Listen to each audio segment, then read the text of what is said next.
याकूबच्या फाशीच्या 40 मिनिटं आधी टायगर मेमनचा आईला फोन, फाशीचा बदला घेणार असल्याचं टायगरची धमकी, तर असा कुठलाही फोन आलाच नसल्याचं मुंबई पोलिसांचा दावा.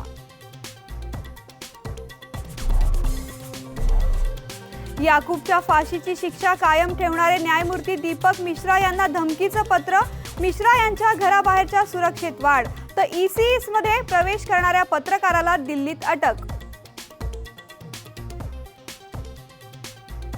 मेट्रोच्या दरवाढीला सुप्रीम कोर्टाचा हिरवा कंदील, मेट्रो तिकीट दरात 10 रुपये ते 110 रुपयांपर्यंत वाढ, 3 महिन्यात नवे दर लागू, मुंबईकरांच्या खिशाला झळ.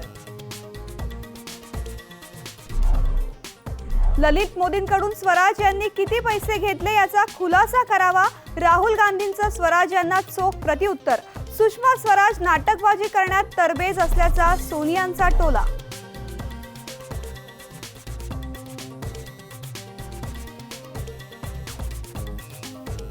खासदार निलंबनाविरोधात सलग 4थ्या दिवशी संसदेबाहेर काँग्रेसचं धरणं आंदोलन सुरूच, तर विरोधकांच्या गोंधळामुळे राज्यसभा 2:30 वाजेपर्यंत तहकूब.